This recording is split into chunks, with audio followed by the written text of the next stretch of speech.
কিছুদিন আগেই ছিল মায়ের বার্থডে, তাই ভাবলাম মায়ের জন্য একটা ভেজ চকলেট কেক বানানো যাক। সেটারই রেসিপি আজকে আপনাদের সকলের সাথে শেয়ার করব। রেসিপিটি ভালো লেগে থাকলে লাইক এবং সাবস্ক্রাইব করবেন। প্রথমে 1 কাপ গুঁড়ো করা চিনি ও 6 চামচ দই দিয়ে ভালো করে ফেটাতে হবে।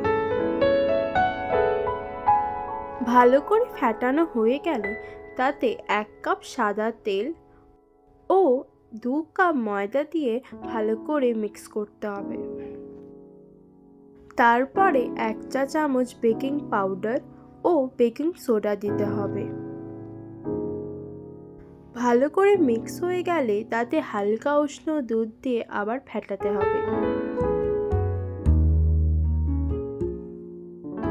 যত বেশি করে ফেটাবেন ততটাই কিন্তু সফট হবে কেকটা। যেহেতু আমি চকলেট কেক বানাচ্ছি তাই বলে 1 চামচ চকলেট পাউডার দিচ্ছি। আপনারা চাইলে এটাকে স্কিপ করতে পারেন। যাতে ব্যাটারটা ভালো করে মিক্স হয় তার জন্য কিন্তু আমি ব্লেন্ডার ইউজ করেছি। ভালো করে ব্যাটারটা ব্লেন্ড হয়ে গেলে লাস্টে হালকা একটু ভ্যানিলা এসেন্স কিন্তু আপনারা চাইলে দিতে পারেন। এটা দিলে কেকটা কিন্তু খুব সুন্দর স্মেল করে। তারপরে একদম ছোট্ট ছোট্ট করে ওরিও ক্রাশ করে ব্যাটারে মিক্স করে নেব। আমাদের ঘরে কেকের ওভেন ছিল, তাই বলে আমি কেকের বাটিতে বসাচ্ছি। আপনারা চাইলে প্রেসার কুকার বা কড়াইতেও করতে পারেন।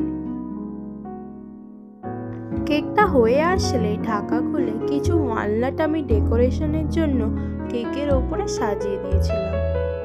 তারপরে আবার ঢাকা দিয়ে রেখে দিয়েছিলাম। প্রায় 1 ঘন্টা লেগেছিল কিন্তু পুরো কেকটা বানাতে। আর দেখুন কত সুন্দর হয়েছে। বানাতেও যতটা সহজ, খেতেও কিন্তু ততটাই টেস্টি ছিল এবং খুবই সফটও ছিল ভেতর থেকে। আমার মা তো বিশাল খুশি হয়েছিল কেকটা খেয়ে। আপনারাও চাইলে এই ভেজ কেকটা কিন্তু বাড়িতে খুব সহজেই বানাতে পারেন।